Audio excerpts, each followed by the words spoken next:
आज तृतीय दिवस की कथा प्रारंभ होगी। हम लोग 23 नाम के बीच पे हैं, जिस होटल में ठहरे हैं। ये होटल हमारे शिष्य नंदलाल जी का है। लगभग 1999 से हम यहाँ आ जा रहे हैं और बहुत अच्छी व्यवस्था है। आज की कथा में काफ़ी अतिथि लोग आने वाले हैं, मिनिस्टर्स आने वाले हैं।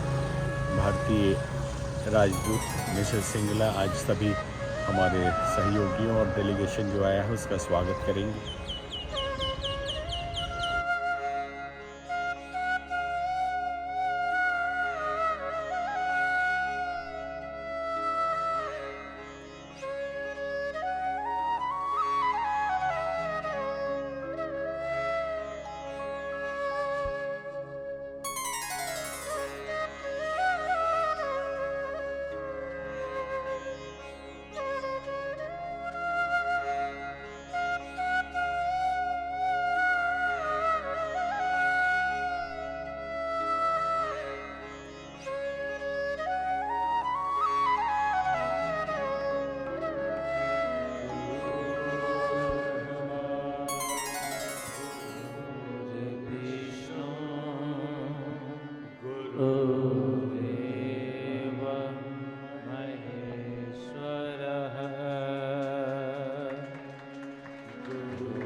चराचरं तत्पदं दर्शितं येन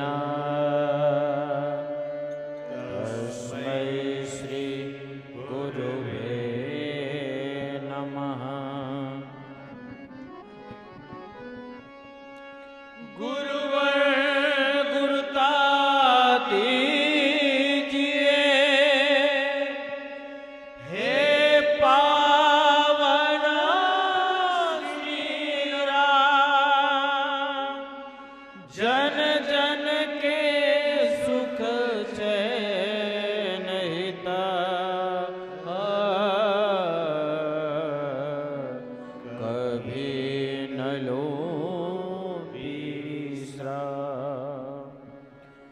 व्यासाय विष्णुरूपाय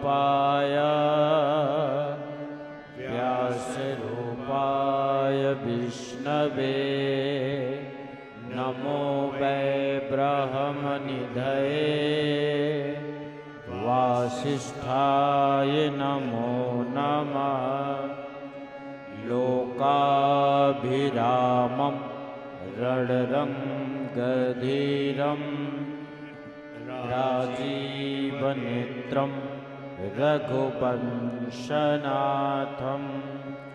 कारुण्यरूपं करुणाकरन्तं श्रीरामचन्द्रं शरणं प्रपदे।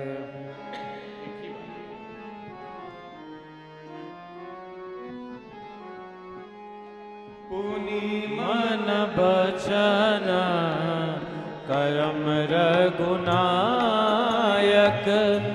चरण कमल बंदउ सब लायक। राजीव नयन धरे धनुषायक, भगत विपति जन सुखदायक। जनक सुता जग जननी जानकी, अतिशय प्रिय करुणा निधान की। ताके जुग पद कमल मनावहु, जासु कृपा निर्मल मति पावहु। जासु कृपा निर्मल मति पावहु, जासु कृपा निर्मल मति पावऊं। आये हनुमंत विराजिए, कथा करूं मति अनुसार। प्रेम सहित गदी धरूं, पधारिए पवन कुमार। प्रणवौ पवन कुमार, फल बल पावक ज्ञान धन। जासु हृदय आगार, बसहि राम सरचाप धर। मनोजवं मारुत तुल्य वेगम्, जितेन्द्रियं बुद्धिमतां वरिष्ठम्। वातात्मजं वानरयोधमुख्यं, श्रीरामदूतं शरणं प्रपद्ये।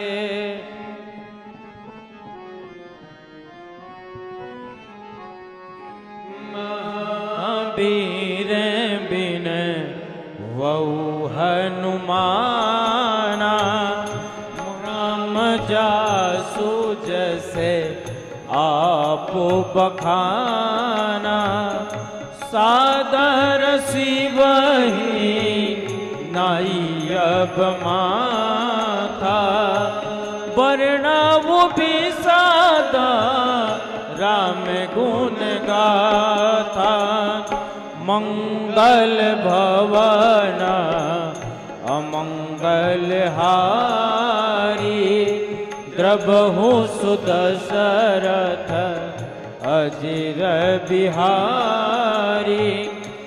मंगल भवन अमंगल हारी, द्रबहु सुदशरथ अजिर बिहारी। मोर सुधारहि सो सब भाती, जासो कृपा नहीं कृपा आघाती। सिया राम मय सब जग जानी, करहु प्रणाम जोरी जुग पानी। करहु प्रणाम जोरी जोग पानी। करहु प्रणाम जोरी जोग पानी। करहु प्रणाम जोरी जोग पानी। बोलिए श्यामन रामचंद्र भगवान की, बोलो लखन लाल की, उमापति महादेव की, पवन सुत हनुमान की, गोस्वामी जी महाराज की, बोलो भाई सब संतन की, सदगुरुदेव भगवान की।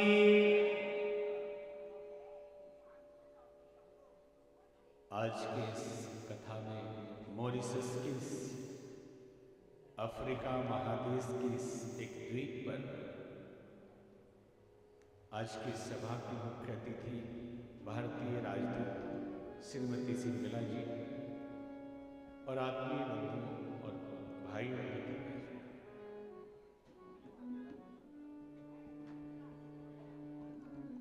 ऋषियों की अनुभूति, उनकी तपस्या, वही शास्त्रों का ज्ञान है।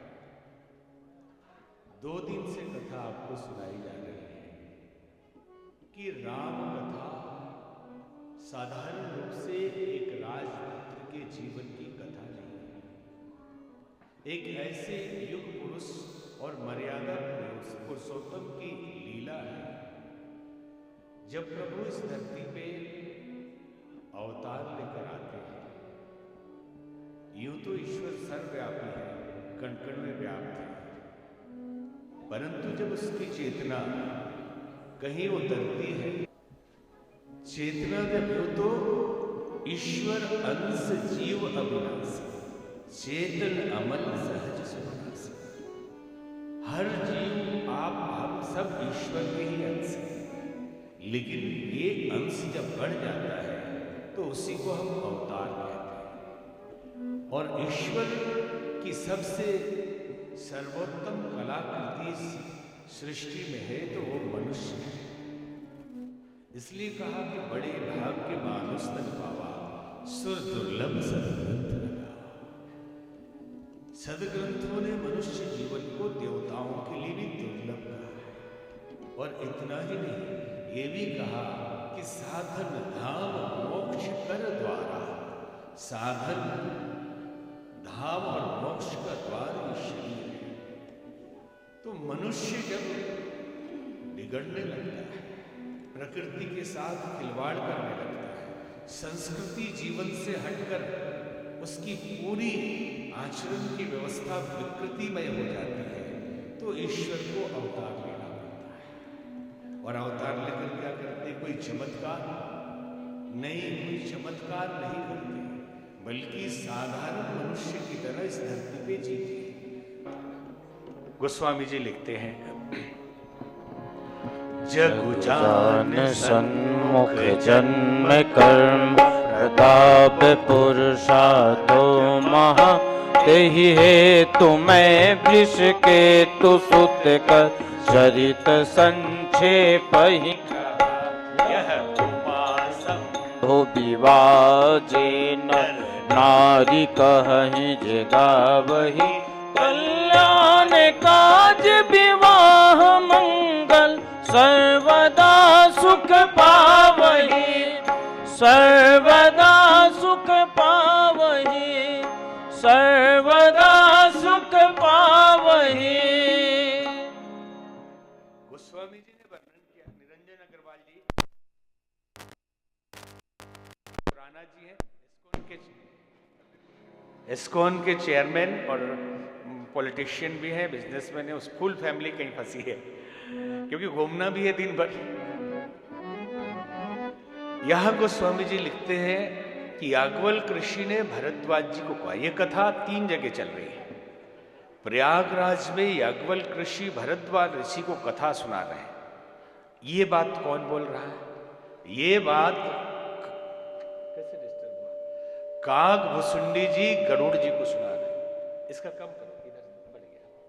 काग भुसुंडी जी गरुड़ जी को एक कथा सुना रहे हैं, याज्ञवल्क्य जी सुना रहे हैं। आगे बताएंगे कि शिव जी ने पार्वती जी को एक कथा सुनाई। तो कहा कि गोस्वामी जी ने इसलिए इसे पूरा वर्णन नहीं किया, संक्षेप में कथा बता रहे हैं, क्योंकि 2 पुत्र हुए, गणपति और कार्तिकेय जी। कार्तिकेय जी ने युद्ध में ताड़कासुर का वध कर दिया, और बड़ा गजब नाम है, नाम होना चाहिए मार्कासुर, लेकिन ये तारने वाला है। और इसने वरदान लिया था कि शिव जी के पुत्र के सिवा कोई मुझे न मारे, क्योंकि वो जानता था सती जी ने शरीर छोड़ दिया है और शिव जी समाधि में चले गए, विवाह नहीं करेंगे। और विवाह हो गया, और वो लोग हो भी गए और इनको मार भी दिया। इसलिए कहा कि पुराणों में, शिव पुराण में, अन्य पुराणों में इस कथा का विस्तार से वर्णन है, इसलिए यहां संक्षेप में सुना रहे हैं। अब यहां समस्या आ गई। याज्ञवल्क्य ऋषि से भरद्वाज मुनि ने पूछा था कि जो सर्वव्यापी ब्रह्म है वो शरीर में कैसे आ जाता है, जो नारायण है वो नर में कैसे आ जाता है, राम कौन है, क्या वो नारायण है, तो कैसे? ये कथा सुनाइए, उनके जन्म की कथा सुनाइए, उनके विवाह की कथा सुनाइए, धनुष भंग की कथा सुनाइए, सीता जी के हरण की कथा सुनाइए, रावण के मरण की कथा सुनाइए। लेकिन अभी तक कथा क्या सुनाई? शिव जी के विवाह की और शिव जी की कथा सुनाई। तो याज्ञवल्क्य ऋषि कहते हैं इसका कारण आप समझ लीजिए। शिव पद कमल जिनहि रति नाही। शिवपद कमल जिनहि रति नाही।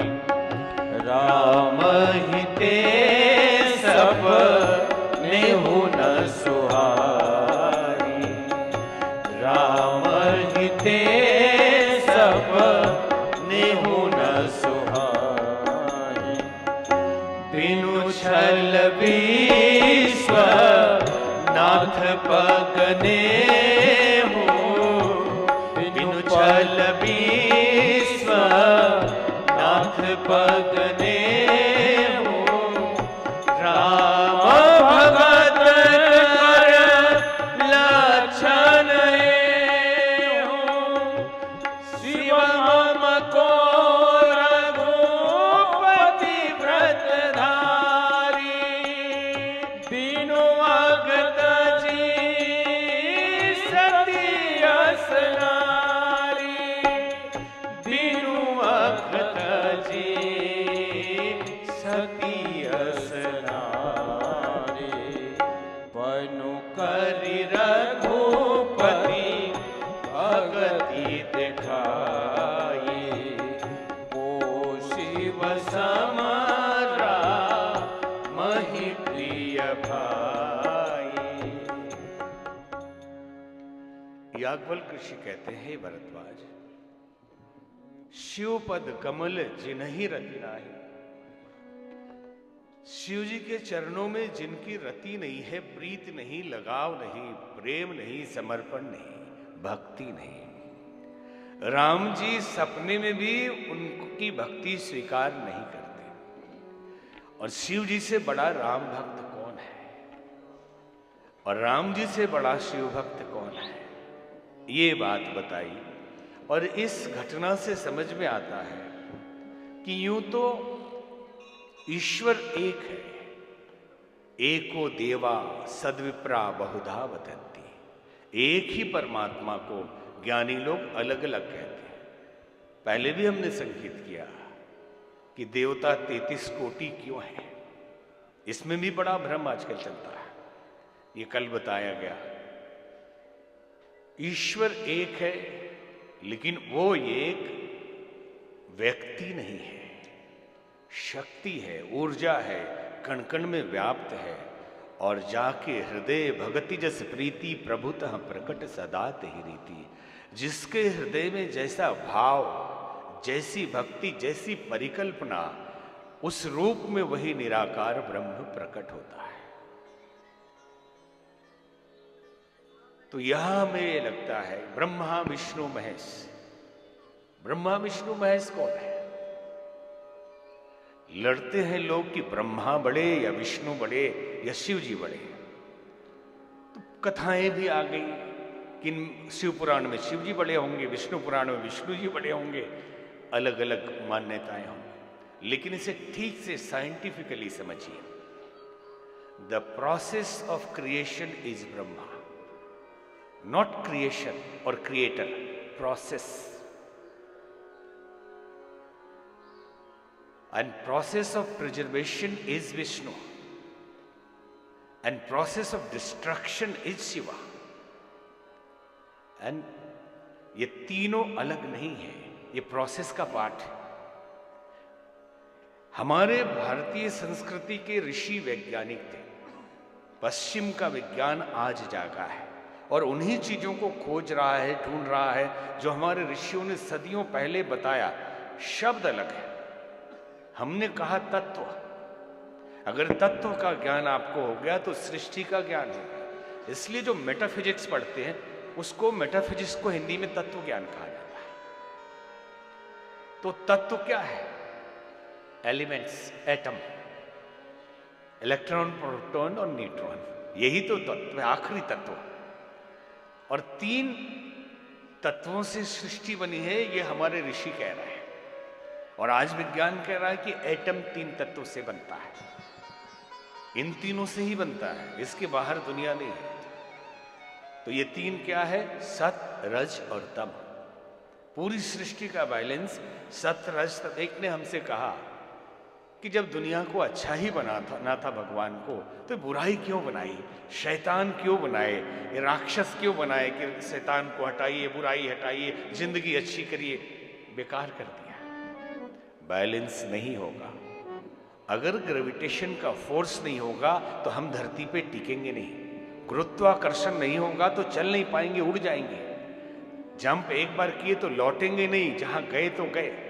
एक बार बॉल फेंका तो गया, आएगा नहीं। एक बार गाड़ी चली और ब्रेक नहीं होगा तो चली जाएगी, रुकेगी नहीं। तो ब्रेक शिव है, तमस है, जो बुरा नहीं है। संसार में गति को लय देना और बैलेंस करना शिव का काम है, तब वो तांडव करते हैं। ये ब्रेक है। विष्णु जी एक्सलेटर है, ब्रह्मा जी एक्सलेटर है, गति देते हैं, और विष्णु जी जो है वो ड्राइवर है, इसको ले लक्ष्य तक ले जाते हैं। इसे इतना ही समझिए कि बड़ा गहरी बात है। अगर इसमें घुसेंगे, इसे अगर समझ लेंगे तो जिंदगी समझ में आ जाएगी।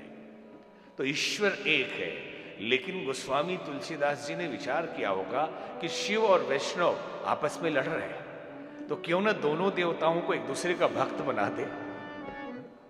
तो लोग आज अब लड़ाई नहीं होती, नहीं तो पहले वैष्णव और नागा बाबा में लड़ाई हो जाती थी, क्योंकि नागा बाबा शिव थे, सन्यासी लोग। अब मिलके कुंभ करते हैं, कोई दिक्कत नहीं होती है। यूं तो सृष्टि में सब देवता एक ही है। कबीरदास जी ने कहा, कबीरा कुआं एक है, पनिहारी अनेक, बर्तन सबके न्यारे हैं, पानी सब सभी धर्म। लेकिन समस्या ये है, फूट जाएगा, समस्या ये है कि सभी धर्म एक है। सभी क्या, धर्म तो एक ही होता है, सभी नहीं होता। धर्म का मतलब है प्रकृति, नेचर। किसी भी वस्तु के प्रकृति को समझ ले तो आपने उसका गुण धर्म समझ लिया। हम अपने प्रकृति में, नेचर में जिए, ये हमारा धर्म है। मनुष्य का धर्म संवेदना, प्रेम, ममता, करुणा, साहस, शौर्य, पराक्रम, ये उसका धर्म है। अग्नि का धर्म जलाना है, अगर वो न जलाए तो विधर्मी है। बर्फ का धर्म ठंडक पहुंचाना है, अगर ठंडा न दे के गर्मी कर दे तो समझ ले अधर्मी है। ठीक वैसे ही धर्म अनेक नहीं हो सकते, धर्म केवल सनातन होता है। तो लोग कहेंगे हिंदू धर्म की बात कर रहे हैं। हिंदू तो नाम दे दिया गया, सनातन का मतलब है न जो पैदा होता है न जो मरता है। सृष्टि के साथ प्रकृति प्रद जीवन जीने की जो विद्या है वो सनातन है, और इसी को हम लॉ ऑफ नेचर कहते हैं। और आज हम नेचर से बाहर, प्रकृति से बाहर हुए तो विकृति की ओर जाते हैं। प्रकृति में जिएंगे तो संस्कृति है, संस्कार है, अन्यथा विकृत हो जाएंगे। और आज पूरा विश्व विकृति की ओर जा रहा है। संस्कृति छोड़कर, अर्थात स्वभाव छोड़कर, हम अपने को छोड़कर सब जानते हैं, सारी दुनिया के बारे में जानते हैं, हम अपने को ठीक से नहीं जानते। हम दुनिया से मिलते हैं, कभी अपने से मिलने के लिए हमें फुर्सत नहीं। एकांत में घबराने लगते हैं, पागल होने लगते हैं, बाजा बजाने लगेंगे, मोबाइल देखने लगेंगे। कभी मौका दीजिए कि अपने आप से बात कर सकें, अपने आप तक जा सकें। हमारा अंतरतम, हमारा सौ तड़पता रहता है, और जो टेंशन है, जो पीस की कमी है, शांति नहीं, वो उसकी तड़पन है। जो ओरिजिनलिटी वो खोजता है कि आप अंदर आओ, हम शांति दें। हम बाहर साधनों में शांति ढूंढते हैं कि बड़ी गाड़ी, बड़ा मकान, बड़ा रुतबा, बड़ा सम्मान, शायद इसमें शांति मिल जाए। शांति भीतर है। तो धर्म एक ही होता है, बाकी संप्रदाय होते हैं। भौगोलिक परिस्थितियों के अनुसार जीने के लिए जो नियम बनाए जाते हैं उसके चिन्ह होते हैं, प्रतीक, उनकी किताबें होती हैं एक। धर्म की किताब नहीं हो सकती। जीने के लिए जो उपदेश है उसकी किताबें होती है। धर्म तो स्वतः प्रकृति प्रबद्ध जीवन जीने का नाम है, और किताब के हिसाब से अगर जीना सीख शुरू कर दिया अपने तो फंस जाएंगे, क्योंकि वो किताब बनी थी अरब के लिए, वो किताब बनी थी जेरूसलम के लिए, और वहां की भाषा में अरबी में थी और ये इंग्लिश में थी। तो किताब पे फंस के रह जाएंगे। इसलिए आज समस्याएं इतनी हैं कि हम द्वंद्व में कि जिए कैसे, धर्म क्या है अधर्म क्या है समझ में नहीं आता।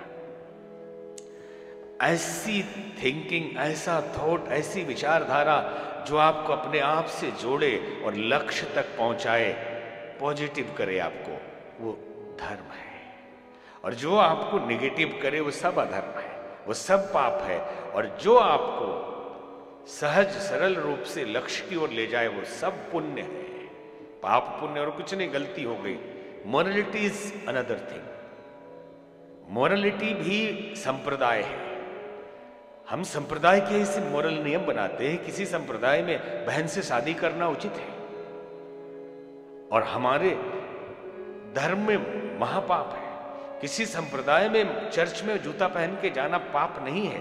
पादरी को भी भगवान मिलते हैं, लेकिन मंदिर में जूता पहन के नहीं जा सकते, ये बाहरी नियम है। और धर्म में जब और ऊपर उठते हैं तो मेटाफिजिक्स शुरू होता है, अपने आप को जानना, प्रकृति, जीवन और ईश्वर ब्रह्म को समझना, ये तत्व ज्ञान है। और ऊपर समझ उठते हैं, उसी को अध्यात्म कहा जाता है।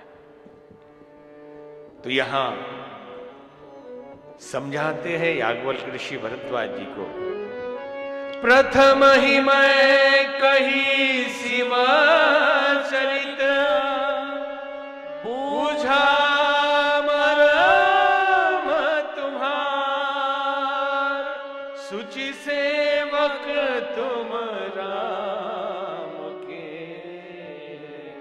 रहित समस्त विकार।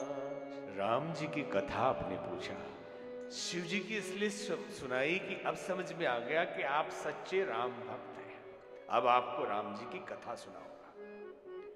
जब अवतार होते हैं, एक बार बिरबल से अकबर ने पूछा कि हमारे धर्म में तो दूत आते हैं, ईश्वर ने, हमारा खुदा नहीं आता, दूत आते हैं, मैसेंजर आते हैं, पैगंबर आते हैं, आपके भगवान ही क्यों चले आते हैं बार बार?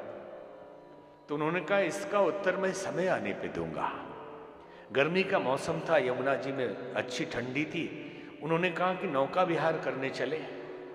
शहंशाह आज नौका विहार करने की इच्छा है, शहजादे सलीम को भी साथ लेके चलते हैं।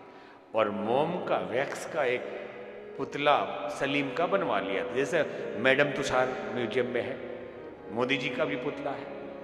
हम तो प्रारंभ में 92-94 में उसमें गए, तो उस समय गांधी जी का था, कुछ और लोगों का था, और बीच बीच में खड़े हैं ये पुतले। तो समझ में नहीं आता है कि पुतला है या आदमी है। तो हमारे साथ एक संत थे, वो खड़े थे एक जगह, चाइना का एक ग्रुप आया और इनके कंधे पे हाथ रख के फोटो खिंचाने लगा। उनको भी लगा ये भी पुतला है। हमने कहा हंसना नहीं। जब खींच लिया तब समझ में आया। वैसा ही एक पुतला शहजादे सलीम का बनवाया और मल्लाहों को पहले से आगाह कर दिया कि आज शहंशाह नदी में कूदेंगे, आप लोग बचा लेना। जैसे बीच नदी में नाव गई, पुतले को गिरा दिया, बोला हुजूर शहजादे तो गिर गए। अब एकदम कूदे वो, बादशाह कूद गए नदी में बेटे को बचाने के लिए। मल्लाहों ने छान के उनको ऊपर निकाला, पानी वगैरह निकाला, तो होश में आया, मेरा बेटा कैसा है? बोले वो तो ठीक है, लेकिन वो पुतले का था। बोले इतनी बड़ी गुस्ताखी, मेरे साथ ये मजाक कर दिया तूने? बोले हुजूर गुस्ताखी माफ हो तो मैं बताऊं, आपने पूछा था कि मेरे खुदा तो दूत भेजते हैं, आपके भगवान क्यों आ जाते हैं? आपका बेटा गिरा, पुतले का ही था, आप क्यों कूदे? मल्लाह बहुत थे, किसी को भेज देते, जाओ बचा लो, बेटा गिरा है। अरे मेरा बेटा मर जाता, देरी कहीं हो जाती। बोले यही दिक्कत है, हमारे भगवान हमसे इतना प्रेम करते हैं कि जब हम मुसीबत में हो मनुष्य जाति, तो वो दूतों को नहीं भेजते, खुद आ जाते हैं। तो भगवान का अवतार कैसे होता है, गोस्वामी जी ने आगे लिखा। रामचरित अति अमित मुनीसा, रामचरित अति अमित मुनीसा, कही न सकहि सत कोटि अहिसा, कही न सकहि सत कोटि अहिसा, तदपि जथा श्रुति कहूँ बखानी, तदपि जथा श्रुति कहूँ बखानी, सुमिरि गिरापति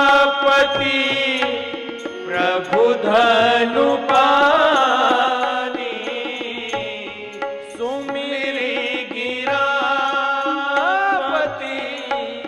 प्रभु धनु पानी, शारद दारुण नरि सम स्वामी, राम सूत्रधर अंतर्यामी। रामचरित अति अमित मुनीषा। हे मुनियों, राम जी का चरित्र अपार है, अगाध है, विशद है, असीम है, सुनाया नहीं जा सकता। कही न सकहीं सतकोटि अहिसा, 100 करोड़ शेष नाग आ जाए, पूरी कथा नहीं सुना सकते। तदपि यथाश्रुति कहूँ बखानी, फिर भी श्रुतियों में, शास्त्रों में जो वर्णन है उसमें से कुछ मैं आपको सुनाता हूं। सुमिरि गिरापति प्रभु धनुपानी, उनका स्मरण करके, सुमिरन करके, ध्यान करके, किसका? वाणी के देवता सरस्वती जी वाणी के है ना, यहां कहते नहीं, जो धनुष मान लिए खड़े हैं वही सबके मालिक है। सृष्टि कठपुतली है और सूत्रधार अंतर्यामी, अंतर्यामी परमात्मा सब ही नचावे राम गोसाई। सबको राम जी नचाते हैं। वो सूत्रधार, उंगली में धागा उनके है। कठपुतली सोचती है कि मैं खूब बढ़िया नृत्य कर रही हूं, मैं पॉलिटिशियन बन गई, मैं बिजनेसमैन बन गई, मैं संत बन गई। ये सब कठपुतली है। कोई प्रोफेसर बन गए। कठपुतली की क्या औकात, उंगली जहां चलेगी उधर ही वो बना देगा, इसलिए उसी को समर्पित हो जाइए। चाह गई चिंता मिटी मनुआ बेपरवाह, और जिसको कछु न चाहिए वही शहंशाह। कुछ न चाहिए, प्रभु से प्रेम कर लो, केवल उनको सौंप दो, जो नहीं चाहिए वो भी दे देगा। और बहुत चाहो, कोई ठिकाना नहीं किया दे, उंगली किधर घुमा दे। पूछा एक बार एक बादशाह ने कि ये खुदा करता क्या है, कहानी है अरब की। तो उनके गुरु जो थे बताने वाले आए, बोले मैं बताऊंगा लेकिन मुझे सिंहासन पे बैठना पड़ेगा। गुरु ऊपर बैठते हैं और शिष्य नीचे बैठते हैं। फिर जब पहले मैं पोजीशन ले लूं तब मैं ज्ञान दूंगा। तो बोले उतरिए आप, उनको उतार दिया। अभी भी आप मुकुट पहने हुए हैं, ताज है आपके सिर पे, शिष्य बनने के लायक भी, गुरु के सर पे ताज होना चाहिए। तो ताज भी पहन लिया, बोला नीचे बैठो। तो शहंशाह को नीचे बैठना पड़ा, समझना था, ज्ञान लेना था। अब तो बताइए कि भगवान क्या करता है, खुदा क्या करता है। उन्होंने कहा कि यही करता है, नीचे वाले को ऊपर, ऊपर वाले को नीचे। नीचे वाले को ऊपर बिठाता है, जो ऊपर है उसको नीचे बिठा देता है। ज्यादा अहंकार दिखाए तो उठा के पटक देता है, और सहजता सरलता हो तो कहां पहुंचा देगा आपने कल्पना भी न की होगी, वहां पहुंचा देता है। तो कथा प्रारंभ कर रहे हैं। इन्होंने याज्ञवल्क्य ऋषि ने भरद्वाज जी से कहा, जाने प्रिया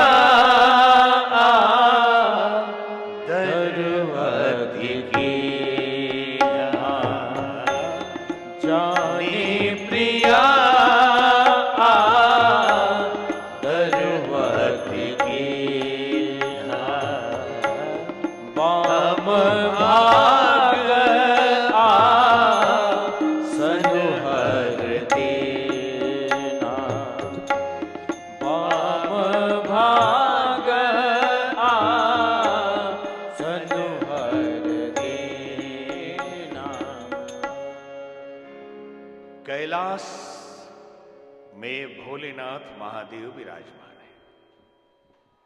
सुंदर वर्णन रामचरितमानस में किया कि जटाओं से गंगा बह रही है, सिर पे चंद्रमा सुशोभित है, कमल नयन लवण निधि लावण्य निधि, गुणों की खान, कमल जैसी आंखें हैं भोलेनाथ की, पंखुड़ी जैसे होठ है, टमाटर जैसे गाल है, कर्पूर गौरम करुणावतारम संसार सारम भुजगेंद्रहारम। भोलेनाथ का रूप गले में सर्प लिपटा हुआ है, भभूति लगाए हुए। पार्वती जी आती है, बाएं भाग में बैठती है, आसन दिया उन्होंने बैठने के लिए। ये चिन्ह है भारतीय संस्कृति की कि नारी आधी की हिस्सेदार है, बराबर की हिस्सेदार है। ऐसा नहीं महिला वो इधर रहना चाहिए। महिला लोगों को देखिए, हमारी महिला नारी है, राजदूत है भारत से, यहाँ देश के प्रतिनिधित्व देश का कर रही है, मतलब वो भारत ही है यहाँ पे। मतलब राजदूत का मतलब हनुमान जी। हाँ भाई, श्रीलंका में हमारी भारतीय परंपरा रामायण से शुरू हो रही है। पहला एम्बेसडर भारत से कौन जो बाहर गया, भारत का संदेश लेकर पहले हनुमान जी राजदूत है जो संदेश लेकर गए। और राजदूत इतने कुशल होते हैं क्योंकि उनको पूरी राजनीति कूटनीति समझना पड़ता है कि जहां जाना है उस देश की परिस्थिति क्या है, हमारे देश के लिए वो कितनी अनुकूलता है, कैसे बात करना है, कैसे परिस्थितियों को रखना है, और वहां से कितना संदेश छांट के अपने देश में भेजना है। पूरे नहीं भेज देंगे।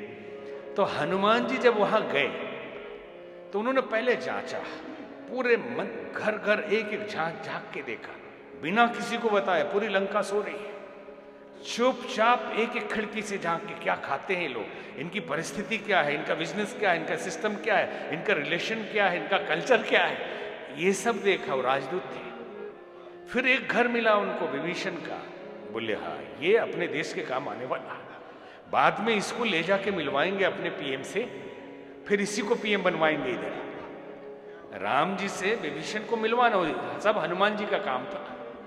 उन्होंने पहले ही देख लिया कि अपने फेवर का है, इसमें संस्कृति अभी जीवित है। और फिर जाके उन्होंने उसके पावर चेक किया, रावण का बगीचा उजाड़ दिया। अरे फल खाना था, बगीचा उड़ाने की क्या जरूरत है। तो थोड़ा सा उसका पावर चेक किया कि देखें इतना करके डिस्टर्ब करके ये करता क्या है, हम झेल लेंगे, कम से कम हमारा देश तो बचा रहेगा। हमारी जो सेना आ रही है उसके लिए तो पता चल जाएगी कितनी औकात है इसकी। और उन्होंने देखा बड़े बड़े भट्ट सुभट आए, पटक पटक के मार दिया उन्होंने। हनुमान जी ने मार दिया। फिर हनुमान जी को बांधना आसान नहीं था, लेकिन उन्होंने कहा इसके राजा को भी तो देखे, पीएम हाउस घुसना जरूरी है, यहां जाके देखे कि वहां का सिस्टम क्या है, क्योंकि हमारे देश का संदेश इधर देना है और म्यूचुअल फ्रेंडशिप दोनों देश की करनी है। तो पीएम के पावर को भी समझना, उसके माइंड को भी समझना। रावण है यहाँ का पीएम, तो जाएंगे कैसे पीएम हाउस में, कोई पास नहीं, कोई अपॉइंटमेंट नहीं, और कोई अपॉइंटमेंट देने वाला नहीं है कि बंदर आ गया इसको अपॉइंटमेंट कैसे दे, पुनः अपॉइंटमेंट बनाएंगे खुद। ऐसा तहस नहस कर दीजिए कि जबरदस्ती लेके जाएंगे।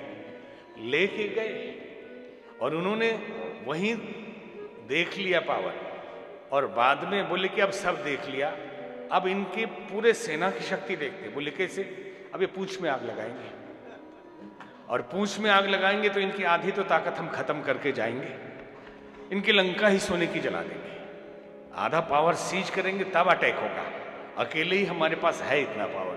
ऐसा राजदूत, और वैसे ही राजदूत आप भी है? हाँ नहीं, हनुमान जी भी कर्नाटक के थे ना।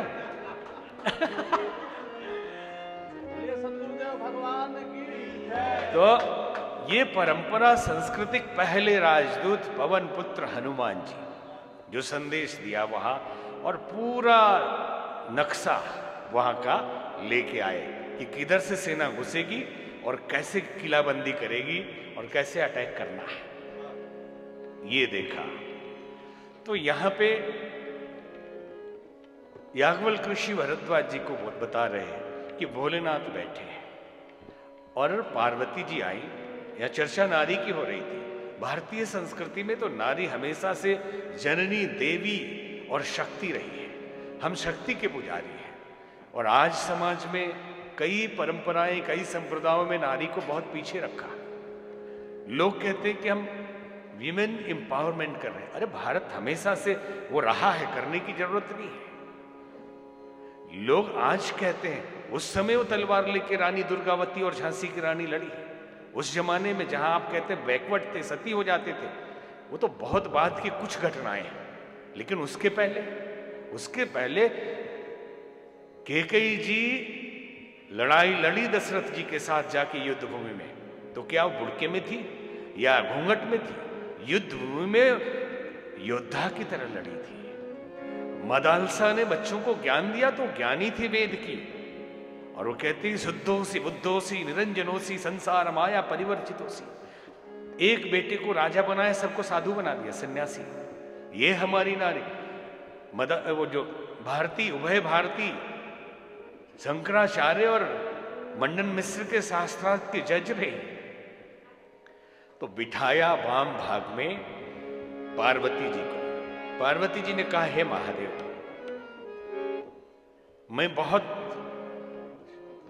शर्मिंदगी महसूस कर रही हूं। बोले क्यों? पिछले जन्म की कथा याद है, मैंने ठीक से राम कथा नहीं सुनी और मुझसे पाप हुआ, मैंने झूठ बोला, मैंने आपका विश्वास नहीं किया तो एक जन्म लेना पड़ा। अब मेरी इच्छा है कि आप मुझे राम कथा सुनाएं कि ब्रह्म कैसे शरीर में आ जाता है और उसकी उपासना हम कैसे कर सकते हैं, कैसे वो लीला करते हैं। आप उनकी पूरी कथा मुझे सुनाइए। तो शुरू करते हैं भोलेनाथ कथा सुनाना और कहते हैं, बोली राजा रामचंद्र भगवान कि बंदो बाल रूप सोई राम। राम जी के बालक स्वरूप का वर्णन करता हूं। सब सिद्धि सुलभ जपत जिसु नाम, जिसका नाम जपने से, केवल नाम जपने से सारी सिद्धियां मिल जाती। मंगल भवन अमंगल हारी, द्रबहु सुदशरथ अजिर बिहारी। पूछे रघुपति कथा प्रसंगा। पूछे रघुपति कथा प्रसंगा, सकल लोक जग पावनी गंगा। जिन हरि कथा सुनी नहीं काना, जिन हरि कथा सुनी नहीं काना, श्रवण रंध्र हरि भवन समाना। बाल स्वरूप में भगवान का मैं वंदन करता हूं। आपने पूछा है रघुपति की कथा, वो जगत को पवित्र करने वाली पावन गंगा के समान है।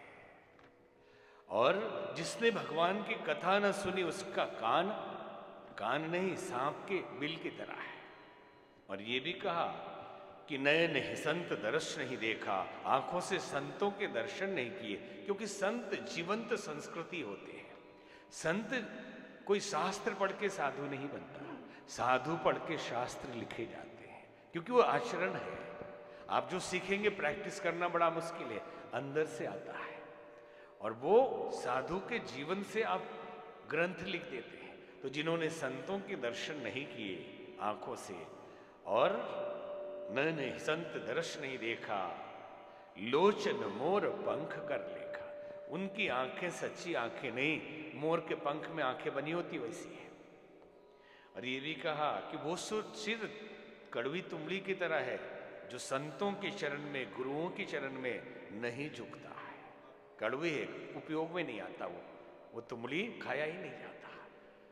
और ये भी कहा कि जिसके हृदय में भगवान की भक्ति नहीं, वो जिंदा लाश है, जिंदा शव। जिसके लिए जीवन मिला था वही नहीं किया, बाकी सब कर लिया, तो जीवन का मतलब क्या रहा?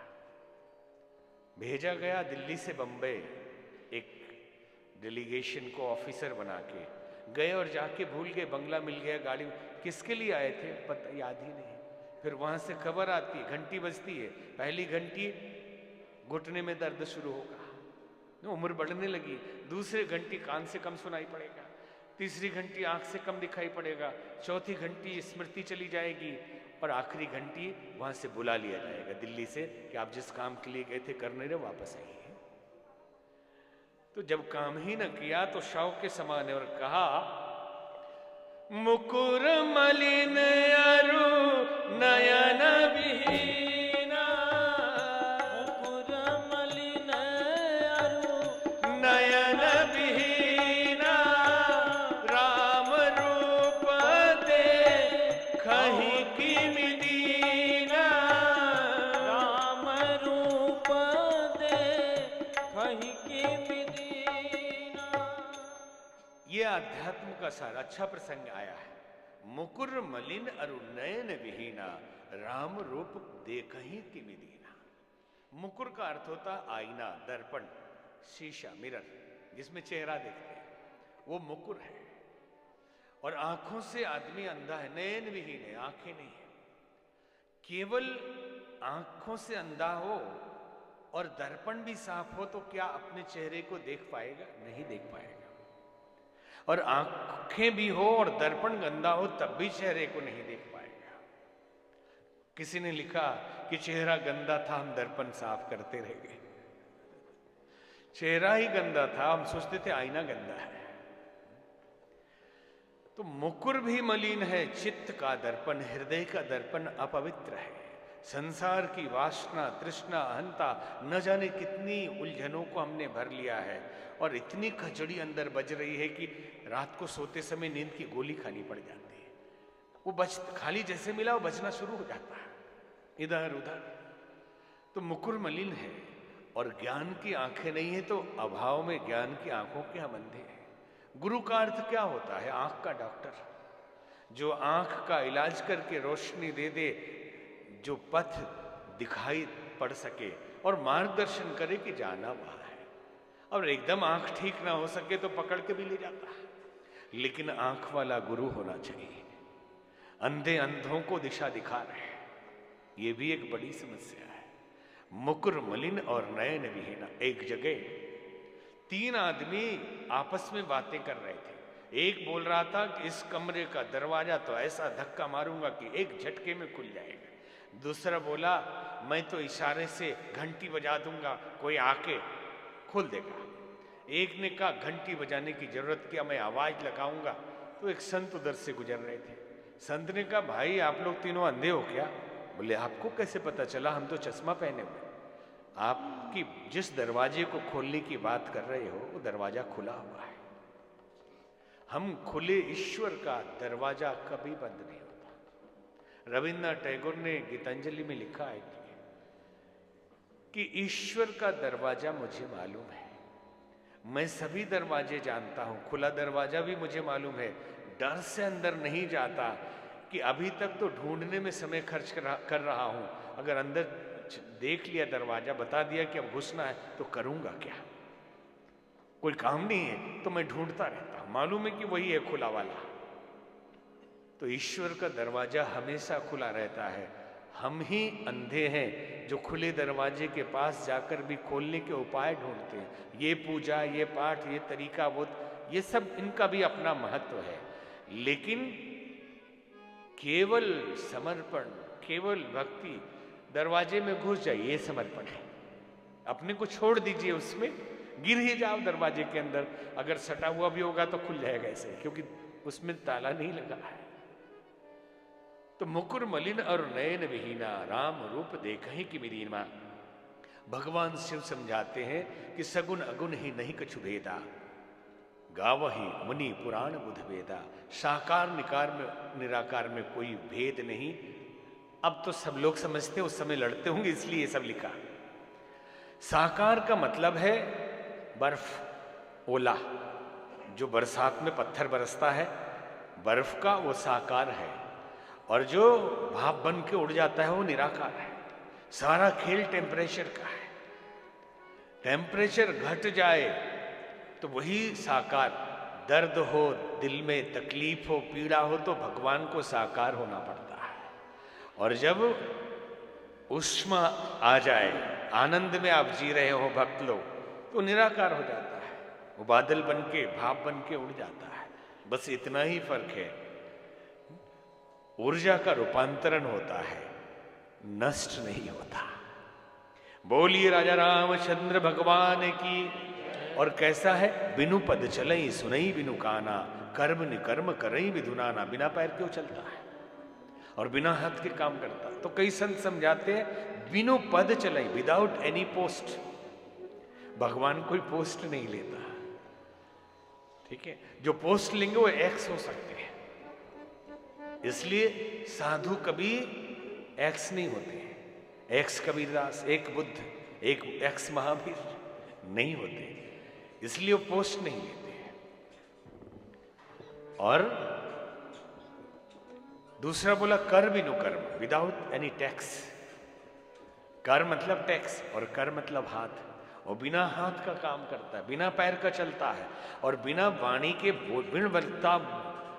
बिनु वाणी वक्ता बड़ ज्ञानी। बिना और तन बुन परस नयन बिनु देखा, बिना शरीर के स्पर्श भी करता है, बिना आंखों के देखता भी है। सब बता दिया। पार्वती जी कहती है कि अरे मैंने जो पूछा था वो बताइए, आप तो पूरा वर्णन करने लगे। बताइए राम जी का अवतार क्यों हुआ, ये कथा सुनाइए।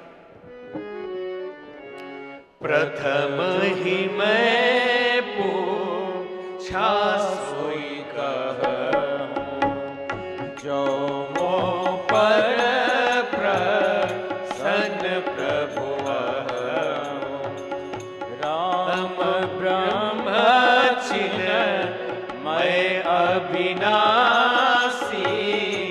सर्वरहित सब उर पूर्वासी, सर्वरहित सब उर पूर्वासी। राम ब्रह्म है, चिन्मय है, अविनाशी है, वो क्यों शरीर में आते हैं? पहले तो ये बताइए। ये सब बात छोड़िए, बहुत ज्ञान की उतनी समझ हमारी नहीं है। पार्वती जी मतलब सामान्य जन की प्रतिनिधि, आदमी, आम आदमी क्या सोचता है? तो बोले कि भगवान का अवतार कब होता है? तो कहा जब जब होई धर्म के हानि, बढ़हि असुर अधम अभिमानी, करहि अनीति जाय नहीं बरनी, सिद्धहि विप्र धेनु सुर धरनी, तब तब प्रभु धरि विविध शरीरा, हरहि कृपा निधि सज्जन पीरा। जब जब धर्म की हानि होती है, मानवता अकलाती है, साधु संत तकलीफ में आते हैं, तो भगवान आ जाते हैं। भगवान तो कहते हैं देख लो आवाज देकर पास अपने पाओगे, आओगे तन्हा मगर तन्हा नहीं तुम जाओगे, बेवफाई भी करो तो माफ कर देंगे तुम्हें, बाहों में हम थाम लेंगे जब भी ठोकर खाओगे। हमारी तरफ से कोई दिक्कत नहीं, भगवान कह रहे आओ तो सही शरण में।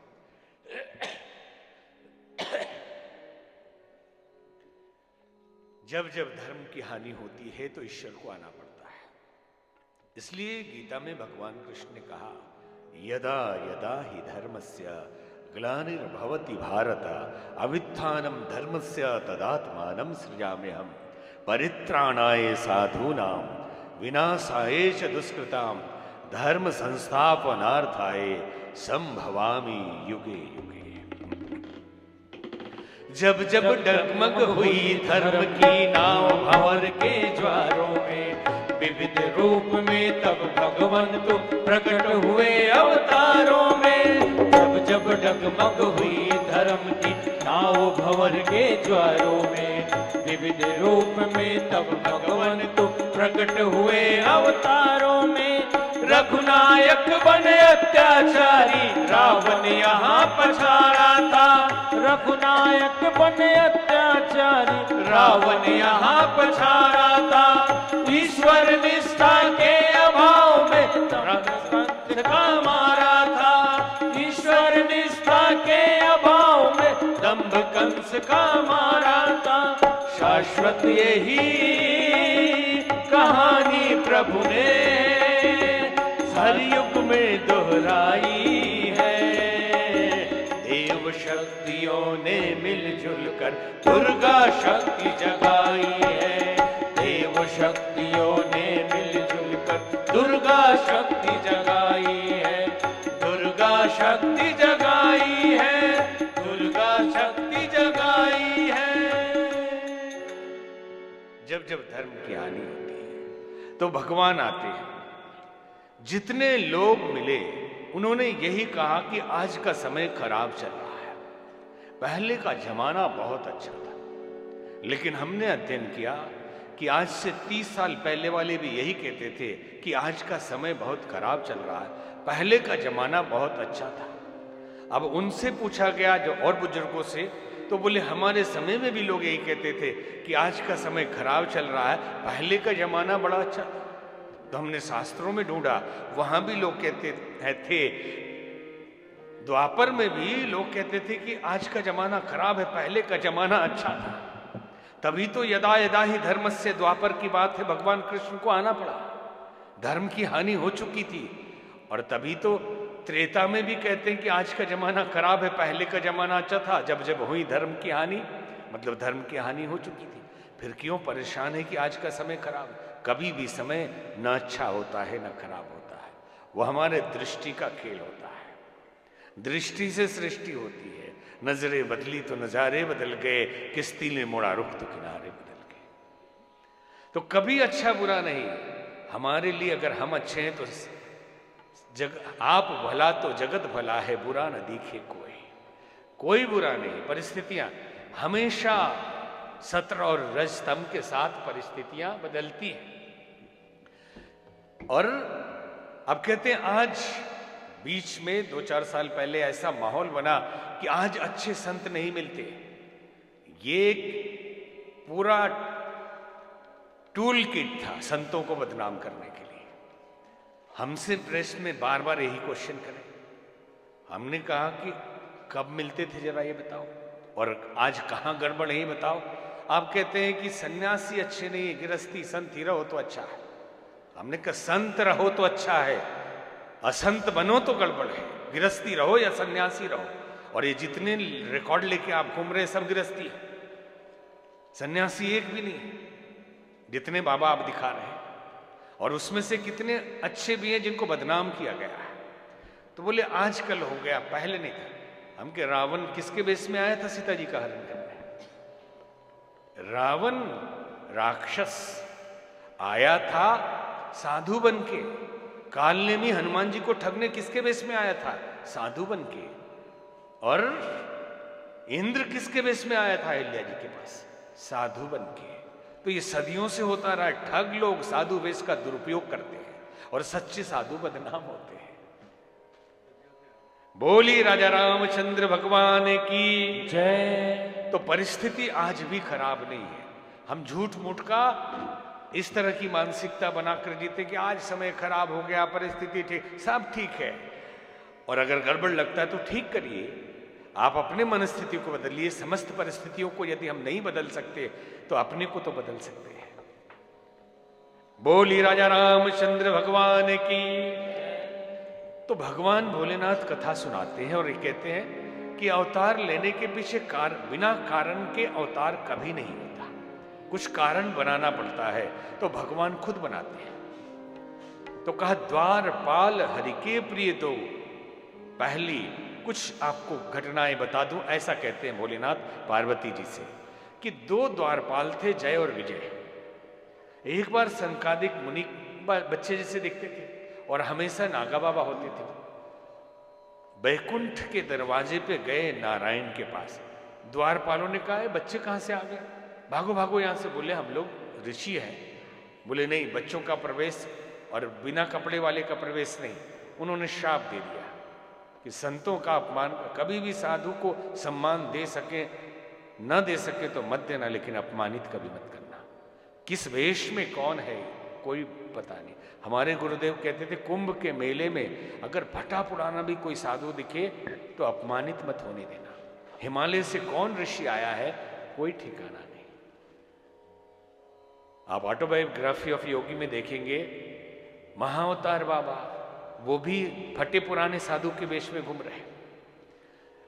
मत्स्येंद्र नाथ गोरखनाथ की परीक्षा लेने के लिए घूम रहे हैं साधु, फटे पुराने साधु के वेश में। इसलिए कौन सा साधु बड़ा गेटअप वाला साधु है, बाउंसर साथ में चल रहे हैं, सिक्योरिटी गार्ड है, 2-4 गाड़ियां। अरे भाई बाबा लोगों का भी आजकल चलता है, अच्छी बात है, कोई इसमें बुरी बात नहीं। बड़े बाबा है, रुतबा है, होना चाहिए, लेकिन पहचाने कैसे, बड़ी मुश्किल है।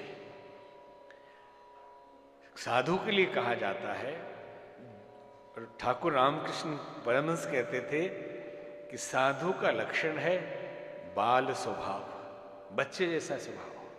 बहुत लोग उनको सिखाते थे, ठाकुर सब जगह आप समोसा खाने लगते हैं, सब जगह हंसने लगते हैं, कहीं भी बैठ जाते हैं, आप इतने बड़े सीधे।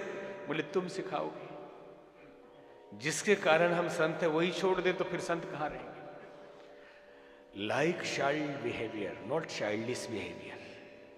बाल स्वरूप, सहज सरल, कहीं पर्दा ही नहीं जिसके जीवन में। और जो बहुत मेंटेन कर रहे हैं तो समझ लो कि अभी बहुत समय लगने वाला है, इस साधु को साधु होने में बहुत समय लगने वाला है। तो यहां अपमानित कर दिया चारों का, उन्होंने श्राप दे दिया, कहा राक्षस बन जाओ, और वे 3 जन्म के लिए राक्षस बनो। अब समझ में आया, इतने बड़े ऋषि है तो चरण छू के विनती करने लगे, आशीर्वाद दिया, भगवान के हाथ से मरोगे, 3 ही जन्म में मुक्ति मिल जाएगी, नहीं तो 7 जन्म लगता। बोले चलो प्रभु के दर्शन वहां भी होंगे। तो यही रावण कुंभकर्ण बने, यही दोनों। फिर और कथा सुनाते हैं कि एक बार द्वापर युग में ये कंस और शिशुपाल बन के आए थे। फिर एक नारद शाप दिन एक बार नारद जी ने शाप दे दिया था भगवान को ही। नारद शाप दिन बारा, कल्प एक तिहि लगी अवतारा। एक कल्प में अवतार इसलिए हुआ।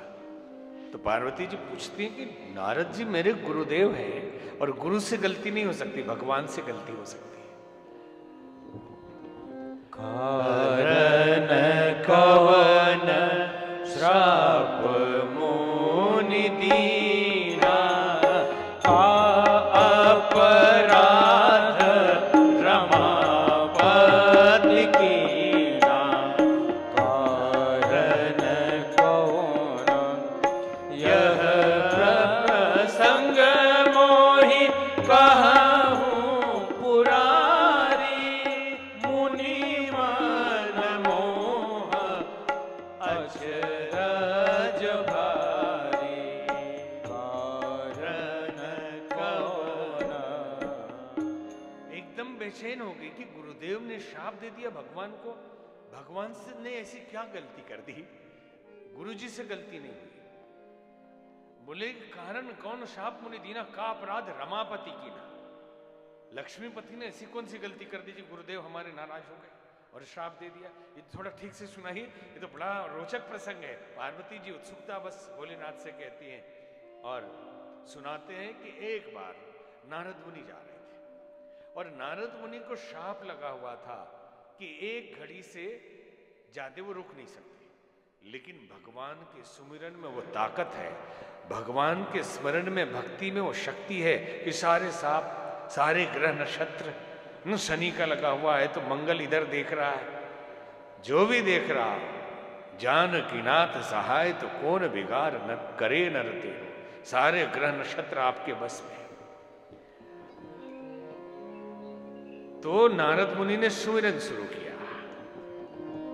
सुमिरत हरि श्राप गति बाधी। सहज विमल मन लागी समाधि। मुनि गति देखी सुरेश डेराना। काम ही बोली किन्ह सन माना। सुमिरत हरि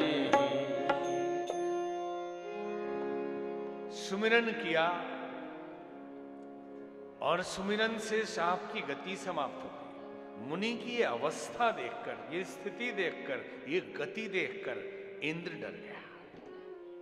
तो गोस्वामी जी कहते, जे कामी लोलुप जगमाही कुटिल काकी व सब ही डराही।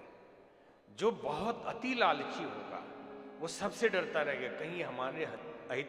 दो आदमी बात करेंगे तो सोचेगा हमारे लिए तो बात नहीं करना, जबकि वो अपनी बात करे, वो डर डर के जिएगा कुटिल कौवे की तरह। और इंद्र को बड़ा डर लगता है। इंद्र कौन? इंद्र देवताओं के राजा तो हैं। प्राचीन काल के इतिहास में देखेंगे तो गण प्रमुख को भी इंद्र कहते थे। इंद्र का मतलब लीडर, इंद्र का मतलब सत्ताधारी, यूं कह सकते हैं टॉप पॉलिटिशियंस इंद्र। तो पॉलिटिशियन के मन में बड़ा भय बना रहता है कि अगर उसके कंस्टिट्यूएंसी में दूसरा आदमी सेवा का काम करने लगा, फर्स्ट एड देने लगा, एम्बुलेंस चलाने, अगले इलेक्शन में कहीं टिकट ना ले ले, हम तो चले जाएंगे। मतलब एक कॉमन बात है, ये मानसिकता हम दर्शा रहे हैं जो गोस्वामी जी ने लिखा है। तो वो डरता रहता है, तो क्या करता है, कामदेव को बुलाता है। काम ही बोली किन्न सम्माना। कामदेव एक सिंबल है डिजायर का। कामदेव वर्ल्डली थिंग्स का एक सिंबलिज्म है। गिफ्ट देता है। काम बुलाने का मतलब कुछ गिफ्ट दिया, कुछ पैसा दिया, या किसी भी तरह उनको सरकाया कि भाई आप ये काम मत करिए, हमारे क्षेत्र में सेवा नहीं होना चाहिए, हम कर लेंगे अपना। तो यहां पे कामदेव को बुलाता है इंद्र, और कामदेव जाते हैं उनकी तपस्या भंग करने के लिए, क्योंकि उनको लगता है कि इंद्रासन मतलब पोस्ट जो है, पीएम, सीएम, मुखिया, ब्लॉक प्रमुख, ये जो पोस्ट है उस स्तर का जो भी होगा वो सब इंद्र है। मुखिया भी इंद्र है, ब्लॉक प्रमुख ही इंद्र है, एमपी भी इंद्र है, एमएलए भी इंद्र है, प्रधानमंत्री भी इंद्र है, क्योंकि पॉलिटिक्स राजनीति है और उसकी मजबूरी है, क्योंकि अपोजिशन सामने खड़ा है कि अगर हम नहीं तैयारी में रहेंगे तो 10 आदमी है हम कैंडिडेट, कब कौन मौका मार लेगा पता नहीं। इसलिए मत चूको चौहान, जो कहावत है कि लगे रहिए निरंतर। तो काम कला, काम ने प्रभाव डाला नारद मुनि के ऊपर। वो तो तपस्या कर रहे थे परमात्मा के लिए। इंद्र पद, साधु कभी भी तप करता है सो सांसारिक वस्तुओं के लिए नहीं, पद के लिए नहीं, ख्याति के लिए नहीं, नाम के लिए नहीं, वो तो आत्म संतुष्टि और परम पद परमात्मा प्राप्ति के लिए करता है। तो इंद्र को लगा तो कामदेव भेजे। काम कला कछु मुनि न व्यापी, निज भय डरो मनोभव पापी। डर गए, और ये भी कहा सुख हाड़ ले भाग सठ स्वान रखी मेरा राज।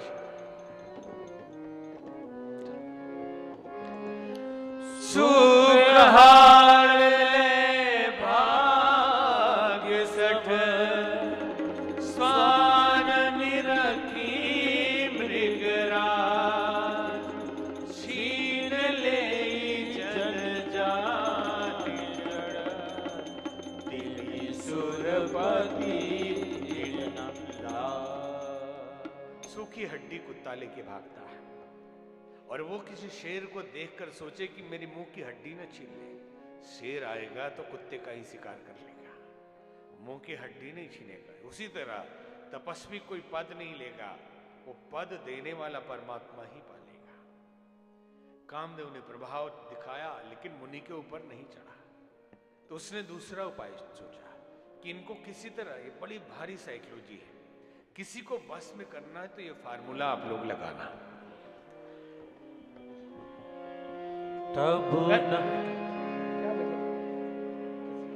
फोन बज रहा है।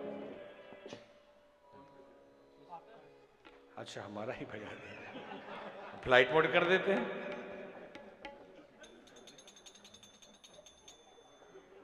कोई दिक्कत नहीं, अरे हम वैसे महात्मा नहीं है, हम तो घर में बात कर रहे हैं आपसे।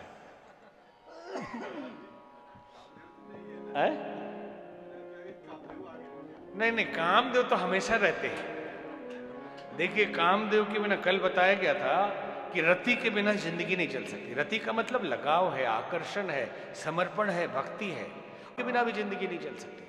काम का मतलब डिजायर है, एम्बिशंस है। ये कामना नहीं रहेगी संसार में तो जिएंगे कैसे? आप कैसे काम करेंगे? कार्य कैसे करें? आपको एक फैक्ट्री लगानी है, इसकी इच्छा तो चाहिए ना, यही तो काम है। आपको कोई पोस्ट पाना है, आपको अच्छे नंबर से पास होना है, तो ये कामना नहीं रखेंगे तो उसके लिए मेहनत कैसे करेंगे? यही काम। तो काम तो हमेशा रहेगा ही, लेकिन साधु के पास काम नहीं रहता, क्योंकि उसके पास एम्बिशन और डिजायर नहीं होते। सारी तपस्या इसीलिए होती है कि सारे एम्बिशंस छोड़ दीजिए जाए, सारे ज्ञान को मिटा दिया जाए और खाली हो जाए, ईश्वरमय हो जाए। सारी बुद्धि और संसार के इकट्ठा किए हुए ज्ञान को समाप्त करने के बाद जो बचता है वही परम ज्ञान होता है। तो क्या किया कामदेव ने? क्या फार्मूला लगाया? तुरंत चरण छू लिए शिव जी के, मुलाह इनके नारद जी के। बोले, हे नारद मुनि, सृष्टि में आपसे बड़ा कोई नहीं, मैं तीनों लोक जाता हूं, आपसे बड़ा कोई नहीं है। बोले, वो कैसे?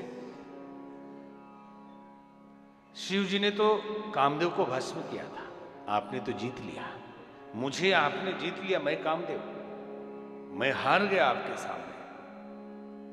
अब नारद मुनि आदमी के प्रतिनिधि हैं, भक्त के प्रतिनिधि हैं, तो उसकी प्रशंसा अगर कर दीजिए तो 10 आदमी को बताए बिना रह नहीं सकता। सुबह अगर अखबार में एक लाइन छप जाए तो खोजेगा खूंटी कहाँ है, टांगे किधर, और वो ऐसे बोलेगा, मेरी तो आत्म प्रशंसा की कोई रुचि नहीं है, बच्चे मानते नहीं, अखबार में कुछ छपा है देख लीजिएगा, मेरी रुचि नहीं है, मैं ये नाम के चक्कर में मैं नहीं पढ़ता, लेकिन अखबार पढ़ लीजिए मेरा नाम छपा है। ये आदत होती है। दिल जीतना है तो लोगों की, झूठी नहीं, अच्छे गुण हर आदमी में होते, उनकी प्रशंसा करिए, अब वो आपका मित्र बन जाएगा। एक बाण से आप 1000 लोगों को मार देंगे, केवल प्रशंसा। जब इतना बढ़िया साधन है तो निंदा क्यों करते हैं? बेकार की निंदा करते हैं। जो है सबकी प्रशंसा करिए। हर आदमी में कुछ अवगुण है, कुछ गुण है, अवगुण को साइड करिए और उसके गुण खोजिए। एक आध गुण तो होगा इसके अंदर, बस उसी की प्रशंसा करिए कि वाह वाह, बाकी तो आप में बहुत कुछ है, ये खास बात है, और उसके पीछे में भी उसकी प्रशंसा करिए। तो यूं मान लीजिए कि वो आज बहुत जबरदस्त सोशल मीडिया है, आपने कहीं भी प्रशंसा की उसके पास पहुंचेगा ही। आपको अगर उसको अपना बनाना है, वो मिल नहीं रहा है, तो उसके किसी करीबी के पास कर दीजिए प्रशंसा, वो मैसेज वहां तक पहुंच जाएगा और वो आपका हो जाएगा, भले ही कभी नाराज रहा हो। तो प्रशंसा एक घटना, एक मूर्तिकार मूर्ति बनाता था, विमलेश जी ज्योतिषी से दिखाया अपना पत्रा, असली कौन है इसमें? लौट के गए, धर्मराज को बुलाए, वो भी असमंजस में पड़ गए, तो ब्रह्मा जी के पास गए, पितामह आपने किसको बनाया है? सब एक ही जैसे हैं। वो भी परेशान हो गए कि हमने तो एक ही बनाया था लेकिन सब एक जैसे। तो उन्होंने नारायण को बुलाया, नारायण ने कहा बस छोटी सी बात है, प्रशंसा करिए, अंदर से बाहर आ जाएगा, अपना सब पोल खुद खोलेगा। तो ब्रह्मा जी ने कहा, आहा, इतनी सुंदर मूर्तियां बनाने वाला तीनों लोकों में कोई नहीं, मिल जाए तो हम सब सम्मानित करेंगे, माला पहनाएंगे। बीच में से बोल रहा है, हुजूर मैं यहां हूं, माला पहनाई। यमदूतों ने तुरंत पकड़ लिया, तुम्हारे कारण ब्रह्मा जी को आना पड़ा, विष्णु जी को आना पड़ा। तो प्रशंसा वो बाण है जो खाली नहीं जाता। इसलिए निंदा छोड़िए, प्रशंसा करिए। और हमारी याद छोटी छोटी बात में, उसने ऐसा किया, उसने वैसा किया। और स्वामी विवेकानंद कहा करते थे, निंदा निष्ठुरता की पराकाष्ठा है। संवेदनशील व्यक्ति कभी भी किसी की निंदा कर ही नहीं सकता, कारण क्योंकि जानता है कि मानव गलती का पुतला होता है, हर आदमी के अंदर कोई ना कोई अवगुण है। कहाँ हम पवित्र आत्मा होंगे जो हम निंदा कर रहे हैं? इसलिए प्रशंसा करिए। अब यहां प्रशंसा किया कामदेव ने, नारद जी से रहा नहीं गया, अब किसको बताऊं कि मैंने कामदेव को जीत लिया? भोलेनाथ को बताता हूं, उन्होंने जलाया था ना। तब नारद कवने शिव पाहि तब नारद कवने शिव पाहि जिता काम मिति मन माही जिता काम मिति मन माही मार चरित शंकर ही सुनाए मार चरित शंकर ही सुनाए अति प्रिय जानी महे सिखाए तब नारद कवने शिव पाहि तब नारद कवने शिव पाहि। तब नारद जी शिव जी के पास गए। जिता काम अहमति में माने, कामदेव को जीत लिया। मन में अहंकार है, बोले भोलेनाथ आप क्या बड़े हैं तीनों लोगों में, मैं आपसे बड़ा। बोले कैसे? कामदेव को जीत लिया, आपने तो जलाया था। तो भोलेनाथ हंसे, बोले किसी को बता मत देना, और मुझे तो बताया, नारायण को मत बताना, क्योंकि आप परम भक्त हैं, नारायण के प्रिय हैं। अगर उनको बताए तो आपका इलाज हो जाएगा। बोले मतलब है कि भक्त को हमेशा राम चर्चा करनी चाहिए, काम चर्चा नहीं करनी चाहिए। अगर भक्त और साधु काम चर्चा करें तो भगवान उनका इलाज शुरू कर देते हैं, क्योंकि वो उनका प्यारा है ना, तो उनको ऐसा पटक पटक के मारेंगे ना। साधु के जीवन में बड़ा दुख होता है, भगवान देता है ताकि ये संसार में ना उलझे, भक्ति करे, क्योंकि दर्द में भक्ति खूब आती है। दर्द हो ना, तकलीफ तो भगवान को भी याद आती है। इसलिए साधु लोगों को वो तड़पाते रहते हैं कि याद किए रहो, तुम मेरे प्रिय हो। जो डूबे हैं संसार में उनको तो बाद में देखूंगा, पहले तुम्हें तो संभाल। तो बोले नारायण को मत बताना, लेकिन ये माने नहीं, चल दिया। तो कहते हैं भोलेनाथ राम किन्न चाहई सोई होई, करे अन्यथास नहीं कोई। अब राम जी जो चाहेंगे वही होगा। जा रहे हैं, ये फंसेंगे। अब ये बाबा फंसने ही वाला है।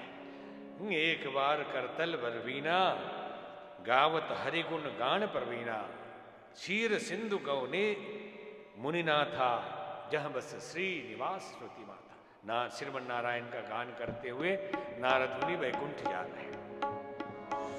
श्रीमन नारायण नारायण नारायण, श्रीमन नारायण नारायण नारायण, श्रीमन नारायण नारायण नारायण, श्रीमन नारायण नारायण, श्रीमन नारायण नारायण नारायण, श्रीमन नारायण नारायण नारायण, श्रीमन नारायण नारायण नारायण, श्रीमन नारायण नारायण नारायण, श्रीमन नारायण नारायण नारायण, श्रीमन नारायण नारायण नारायण, श्रीमन नारायण नारायण नारायण, लक्ष्मी नारायण नारायण नारायण, लक्ष्मी नारायण नारायण नारायण, भजमन नारायण नारायण नारायण, भजमन नारायण नारायण नारायण, नारायण नारायण नारायण। नारद मुनि वैकुंठ पहुंचे। जब किसी बड़े के पास जाइए तो आपको पहले नमन करना चाहिए। अगर उसने नमन कर दिया तो समझ ले कोई खतरा है, कुछ न कुछ बात बिगड़ी हुई है। मान लीजिए किसी सीएम के पास कोई गए काम के लिए और उसी ने पूछ दिया बहुत दिनों से दर्शन नहीं दिया आपने, तो तेवर समझ लीजिए कुछ मैसेज गलत पहुंच चुका है। बड़ी भाग्य हमारा कि आप आ गए भास्कर जी। अगर पीएम सीएम ऐसा बोले तो समझिए काम बिगड़ा हुआ है। और आप जाके हालचाल ले ले हैं कि चीफ मिनिस्टर जी कैसे हैं, बहुत दिन से हम बिजी थे, आ गए, तो आप समझे ठीक है सब। लेकिन अगर उधर से पहले बोला जा रहा व्यंग बोल, बहुत दिन से दर्शन नहीं हुए, तो समझ लीजिए कि खतरा है। तो ठीक यहां यही हो रहा है। नारद मुनि पहुंचे और नारायण कहते हैं कि बहुत दिनन कीन्ही मुनि दाया, हे मुनि बहुत दिनों के बाद दया दृष्टि हुई है, कृपा कर दिया, आपने दर्शन दे दिया। तो अभी भी समझ में उनको नहीं आ रहा, क्योंकि भगवान ही परीक्षा लेना शुरू कर चुके हैं, खेल वहीं से शुरू हो गया है। अंतर्यामी है, जहां शिव जी से वार्ता हुई भगवान ने देख लिया, अब बोले अब इनका तो हिसाब करेंगे हम। तो बोले बहुत दिनों के बाद दर्शन मिला, हम कृत हुए आपके दर्शन पाके नारद मुनि। बोले प्रभु क्या बताऊं, मैं बहुत व्यस्त था और आपको पता है मैंने कामदेव को जीत लिया। बोले अच्छा, आपने कामदेव को जीत लिया? आप तो इतने बड़े भक्त हैं कि आपका नाम लेकर लोग काम को जीत सकते हैं, आम व्यक्ति भी जीत सकता है, आपने जीत लिया, सब आपकी कृपा है। ये चालबाजी देखिए, जब आप ही की कृपा है तो आपने क्या जीता? या तो कृपा है या आपकी परिश्रम आपका है। लोग कोई संगठन बनाते हैं, कोई कार्य करते हैं, धार्मिक हो, सामाजिक हो, सेवा का हो, तो कुछ तो माहिर अच्छे लोग होते हैं जो लीडर हैं, वो हमेशा दूसरों को श्रेय देते हैं, कभी खुद श्रेय नहीं लेते। जैसे छत्रपति शिवाजी, छत्रपति शिवाजी जब छोटे छोटे युद्ध करके लौटते थे तो उनके जो मंत्री होते थे सुनाते थे कि इतना हीरा, इतना जवाहरात, ये सब प्राप्त हुआ है और इसका श्रेय छत्रपति आपको जाता है। तो एक बार की घटना है, उन्होंने क्या जवाब दिया? उन्होंने कहा कि जो जीत का श्रेय है मेरा है, ये जीत किसी एक की नहीं है, हम सब की है। महाराष्ट्र की इस भूमि को स्वतंत्र कराने के लिए इस वीर भूमि के पुरुषों ने केसरिया बाना पहनकर अपने अंगों की खाद दी है, इसके लिए हमारी माताओं ने अंजलि भर रक्त से सींचा है, ये जीत किसी एक की नहीं है। और चरित्र तो शिवाजी का। सेनापति ने कहा आपके लिए एक उपहार है। बोले क्या है? गौहर बानो। गौहर बानो तो कोई स्त्री मालूम पड़ती है। बोला हाँ, मुल्ला अहमद की पुत्र पदु आपके लिए अच्छी रहेगी। तुरंत क्रोधित हुए शिवाजी और कहा सेनापति तुमने बहुत बड़ा अपराध किया है, हमारी संस्कृति में नारी मां है और उसके अक्षुण्ण गौरव को विस्मृत करना इस महान संस्कृति के संतति के लिए आत्मघात के समान है। श्रेय दूसरों को देना, संगठन तब चलता है जब हम छोटे छोटे लोगों को आगे बढ़ाते हैं। भले थोड़ा सा किया, हमने बहुत किया, लेकिन संगठन हमें चलाना है, लीडर हम हैं, तो उसको आगे। हनुमान जी हमेशा काम खुद करते थे, जब संकट हो तो सामने लीडर थे उसलिए। और जब श्रेय देना राम जी के आगे लाए तो बंदरों को, ये बहादुर है, इसने किया, इसने किया, और सब छोटे छोटे बंदर कहते हैं हाँ प्रभु हमने किया। तो ध्यान रखना संगठन चलाने वाले लोग भी। और यहां तो लड़ाई होती है कि नहीं नहीं हमको श्रेय नहीं मिला, हमको हमारा नाम नहीं बोला गया, मर रहे हैं सब इसके लिए।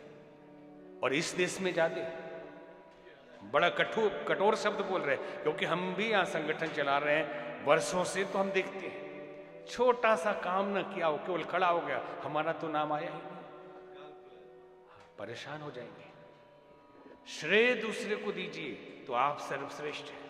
लेकिन हम चर्चा कर रहे थे दूसरे, एक ये टाइप है, अब एक दूसरा टाइप है। वो क्या होता है? करेगा सहयोग से, लेकिन बोलेगा झूठ मूठ का, सब आप लोगों के सहयोग से चल रहा है, और मन में कहेगा अरे सब तो हम ही कर रहे हैं, कोई यहां साथ देने वाला है नहीं। हा? लेकिन बोलना पड़ता है, इसलिए बोल दे रहे हैं। ये बोलना पड़ता है कि भाई सब लोगों के सहयोग से चल रहा है। ठीक वही यहां पे है। नारद मुनि बोल रहे हैं कि प्रभु सब आपकी कृपा से, लेकिन मन में है कि, और बोल भी रहे बहुत मेहनत करना पड़ा प्रभु, कामदेव आसान था जीतना, जीत लिया मैंने, सब आपकी कृपा से। या तो कृपा या तुम्हारी मेहनत, या तो आप मेहनत ही कर लीजिए, या करो खूब मेहनत, लेकिन वो मेहनत भी कराने वाला तो परमात्मा ही है ना। तो श्रेय ईश्वर को दीजिए, प्रभु की कृपा से सब चल रहा है ना, आपकी कृपा से सब काम हो रहा है, करते हो मेरे भगवन सब मेरा नाम हो रहा। किसी ने गाया तो हमने कहा हमारे लायक ये गाना नहीं। बोले बड़े विचित्र साधु है आप, भगवान की कृपा से ही तो हो रहा है। तो हमने कहा आगे का लाइन हमें पसंद नहीं है, बोले क्यों पसंद नहीं? हमने कहा कि आपकी कृपा से सब काम हो रहा है, मेरा नहीं। आपकी कृपा से सब काम हो रहा है, करते हो मेरे प्रभु तेरा ही नाम हो रहा है। मैं तो हूं ही नहीं, ये भी तू ही है, इसमें ही भी तू ही बैठा है, ये नाम भी तेरा ही है। भले ही वो नाम राकेश भास्कर हो कि मनीष शुक्ला हो कि ठाकुर रणबीर सिंह हो या समीर उराव हो, सब तेरा ही तो है। या चाहे ये हो, फिर मेरा नाम कहाँ बचा जो मैं गाऊं कि करते हो तुम कन्हैया और मेरा नाम हो रहा है? मेरा तो बचा ही नहीं। जब तेरा तुझको अर्पण क्या लागे मेरा। फिर मैं ये गाना ऐसे गा नहीं सकता। किसी ने कहा कि एक गाना सुना, उसमें गा रहा था कि भक्त ना होते तो भगवान तेरा क्या होता। हमने कहा ये गाना हमारे स्टेज में नहीं चलेगा। बोले बढ़िया तो गाना है। हमने कहा नहीं, भगवान को छोटा कर दिया। तो बोले मंदिर नहीं चलता, तो जरूरत क्या है भगवान को मंदिर की? जरूरत क्या है उनको पुजवाने की? भक्त ना होते तो भगवान फिर भक्त बना देता, फिर नई सृष्टि पैदा कर देता, नए मनुष्य बना देता, पागलों को ढकेल के आगरा रांची भेज देता।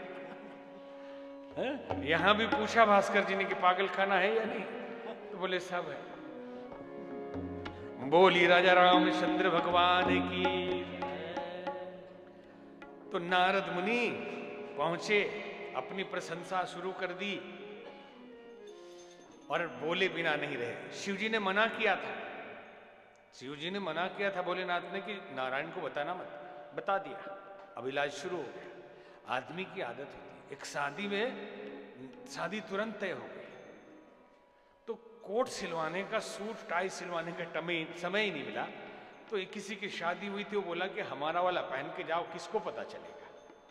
लेकिन वो मित्र भी बारात में गया। तो पहले के जमाने में जब शादी होती थी तो विदाई से पहले परिचय कराया जाता था। तो परिचय होता था कि ये जो मूछ वाले हैं ठाकुर साहब, ये मौसा जी हैं दूल्हे के, हाँ, और ये जो नाटे वाले हैं शर्मा साहब, ये मामा जी हैं। अलग अलग परिचय देते थे। तो परिचय दिया बार बार और बोले कोट मेरा है, दूल्हा ने जो कोट पहना है वो मेरा है। दूल्हा नाराज हुआ, अरे बता क्यों दिया? बोले अच्छा अच्छा बताना नहीं था, भूल गया मैं। अब फिर परिचय दिए कि ये मामा, ये मौसा, ये कोट अपना ही पहन के आए हैं, मेरा नहीं है। मैं तो बोलूंगा ही नहीं, इन्हीं का कोट है, ये अपना पहन के आए हैं। फिर परिचय दिया, नाराज हुआ। तो अब कहते कोट किसी का भी हो, मैं चर्चा ही नहीं करने वाला कि दूल्हा किसका कोट मांग के पहना है, मैं क्यों बताऊं, मैं नहीं बताने वाला। तो बिना बोले नहीं रह सकते, बोलेंगे ही। तो नारद मुनि नारायण को बता दिए।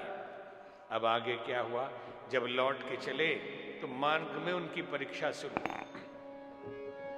बिरछऊ मगमहु नगर तेहि, सत जो जन विस्तार, श्रीनिवास पुर ते अधिक, रचना विविध प्रकार। ये जो प्रसंग सुनाया जाए, रामलीला वाले बहुत पसंद करते हैं, नारद मोह, नारद लीला ये जरूर सुनाते हैं। संयोग से ही आ गया। तो बोले जैसे ही गए, नारायण से भी सुंदर नगर वैकुंठ से भी बसा दिया भगवान ने। और वहां राजा सील निधि राज करने लगे। उनकी कन्या विश्व मोहिनी, उसका स्वयंवर रचा दिया। बड़े बड़े विमान आने लगे, राजा आने लगे। नारद मुनि ने प्रतिहारियों से, चौकीदारों से पूछा कि क्या हो रहा, मैंने तो कभी ये नगर देखा नहीं। बोले प्रभु आप भूल गए होंगे, आप कई बार इस नगर से गुजरे। बोले अच्छा अच्छा मैं गुजरा हूं। बोले हाँ, राजा आपके स्वागत के लिए लगे हुए हैं। तो गए, राजा ने सिंहासन पे, क्योंकि हमारी परंपरा है साधु को अपने राज्य में या घर में जो सबसे ऊंचा स्थान हो वहां बिठाते हैं। तो राजा ने अपने सिंहासन पे बिठाया नारद मुनि को, चरण पखारे और बेटी को लाए, हाथ दिखाया। बेटी का हाथ देखिए। तो बेटी कौन है? वो लक्ष्मी जी है। लक्ष्मी जी ही वहां बेटी बन के चली गई। तो बोले लिखा है इसमें कि इसका पति त्रिलोकीनाथ, और अभी तो कुंवारी है ये, अर्थात इसका विवाह जिससे होगा वो त्रिलोकीनाथ बन जाएगा। तो मैं ही क्यों ना बैठ जाऊं स्वयंवर में। अब भगवान ने माया डाल दी। अब बाहर निकले, छटपटाने लगे। अभी काम को जीतने वाला परम साधु, साधारण साधु नहीं, पूरे ब्रह्मांड का सबसे बड़ा संत काम को जीत चुका है, भगवान को बता के आ रहा है। अब कामातुर हो गया, विवाह करने के लिए परेशान हो गया। सोचा उसने कि अगर मैं तपस्या करके रूप बनाऊंगा तो समय लग जाएगा, और ऐसे बैठूंगा तो चोटी है, तंबूड़ा है, कन्या आएगी, माला डालने के बदले चरण छू लेगी, आशीर्वाद मांगने लगेगी, तो काम पूरा नहीं होगा। मुझे त्रिलोकीनाथ बनना है, मुझे लक्ष्मीपति बनना है।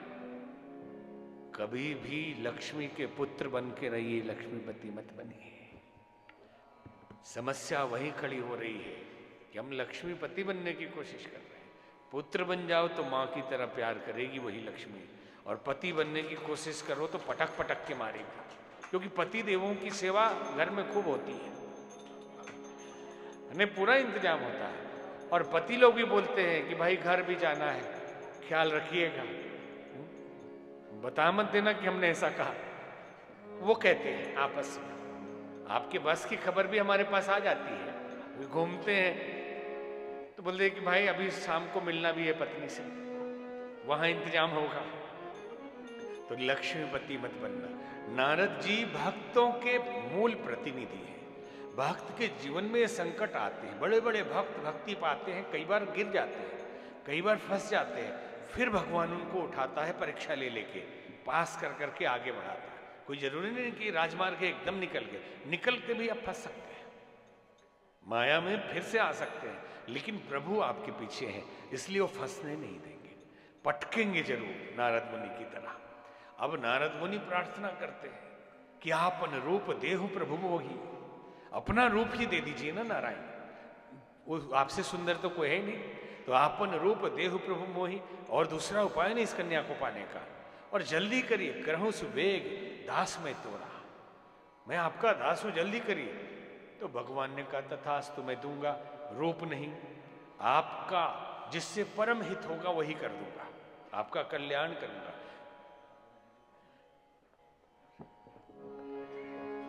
जेहि विधि होई परम हित, नारद सुनहु तुम्हार, सोई हम करब न आन कछु, बचन न मृषा हमार। हे नारद मुनि, मैं आपकी भलाई नहीं करूंगा, महाभलाई करूंगा, हित नहीं परम हित करने वाला हूं। कैसे समझा भी दिया, लेकिन वो समझ नहीं रहे। भगवान बार बार अलग अलग संकेतों से भक्तों को समझाते हैं, लेकिन समझ नहीं पाता। भगवान रुको अभी, भगवान जी अभी हमको अभी ये करने दो, तो वो समझाते हैं। कुपथ मांग रुचे व्याकुल रोगी, कुपथ मांग रुचे व्याकुल रोगी, वैद न देई सुनहु मोनि जोगी, वैद न देई सुनहु मोनि जोगी, एहि विधि हित तुम्हारा मैं ठहराऊं, एहि विधि हित तुम्हारा मैं ठहराऊं, कही अस अंतरहित प्रभु भयऊं, कुपथ मांग रुच व्याकुल रोगी। जो रोगी है वो व्याकुल होता है, कुपथ्य मांगता है। शुगर का मरीज मिठाई बहुत पसंद आती है, पहले कम खाता होगा, लेकिन उस समय रसगुल्ला चाहिए, छुपा के पत्नी से भी खा लेते हैं। डॉक्टर मल जी देख रहे हैं, वो नहीं खाते, उनके लिए नहीं कह रहे। तो कुपथ रोगी मांगता है, जैसे बहुत बीपी हाई हो, बहुत नमक मिर्च दे दे, नहीं देगा वैद्य। इंसुलिन चल रहा हो, मिठाई दे दे, नहीं देगा।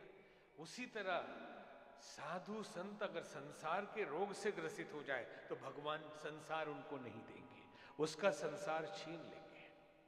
इसलिए भक्तों की भक्ति तभी परिपक्व होती है जब प्रभु उससे संसार छीन लेते हैं। संसार छीन ही लेते हैं। एक बार कहते आ गई बेजल मौत उसकी, जिसे देखा तूने नजर भर के। परमात्मा ने जिसे नजर भर के देखा उसकी मौत ही आ गई। सांसारिक रूप से पूरा फकीर बना देता है। और अपने आप से आप फकीर बन के रही तो ज्यादा अच्छा है, नहीं तो बनाएगा ही वो आपको, पटक पटक के मारेगा। इसलिए फकीर ही रहिए, बहुत तामझाम में ना जिए साधु, नहीं तो वो बनाएगा फकीर। नारद जी का जैसा बनाया, बताया इसी तरह मैं आपका परम हित करने वाला हूं नारद मुनि। गोस्वामी जी ने लिखा माया विवश भये मुनि मूढ़ा, समझी नहीं गूढ़ बात को नहीं समझ पाए नारद मुनि। अब सभा हुई, प्रसंग बीच में नहीं काट सकते, ये थोड़ा सा है, पूरा बढ़ा करना ही पड़ेगा। तो स्वयंवर की सभा थी, सारे देश के सुंदर सुंदर राजा बैठे, भगवान नारायण भी आके बैठ गए। लक्ष्मी जी है ना। अब इनको लग रहा है कि प्रभु ने मुझे नारायण का रूप दे दिया है और इनको बंदर का रूप दे दिया था। भगवान भक्त अगर भक्ति से दूर हो जाए तो भगवान उसे बंदर बना बना के मारते हैं। नारद, पूरा इतिहास गवाह है, नारद जी को बंदर बना दिया। और दो शिव जी के गण बैठ के बोले आहा क्या स्वरूप है, साक्षात नारायण जैसे दिख रहे हैं। और उनको भी लग रहा हाँ नारायण ने तो कहा है परम हित करने वाला हूं, मैं तो सुंदर लग रहा हूं। देख रहे कि आई नहीं कन्या, आई नहीं माला लेके। देखा मरकट बदन भयंकर बड़ा सा बंदर बैठा हुआ, पूरी लाइन छोड़ दी। और नारायण बैठे थे, माला पहना दिया। दुल्हन ले गए लक्ष्य निवासा, नृप समाज सब भय निराशा। राजा सारे निराश हो गए। लक्ष्मी नारायण जी लक्ष्मी जी को ले गए। अब नारद जी तो इतने क्रोधित हुए कि एकदम गाली देना शुरू की।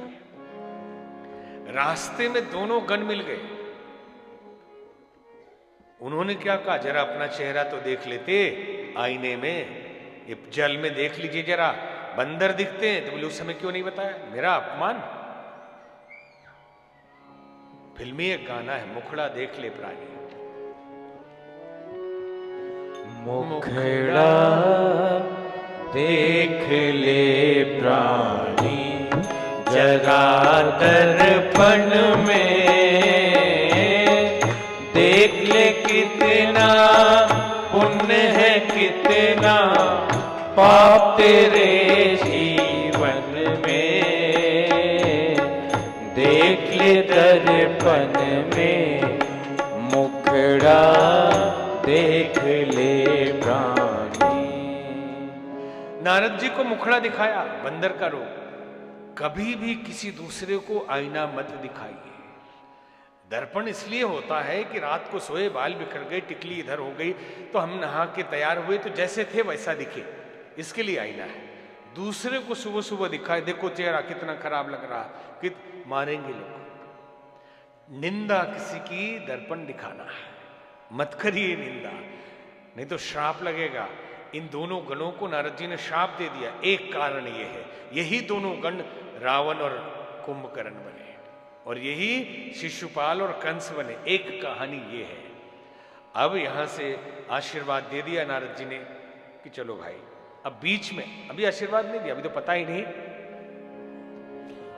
बीच ही पंथ मिले तनुजारी, बीच ही पंथ मिले तनुजारी। संग रमा सोई राजकुमारी, संग रमा सोई राजकुमारी।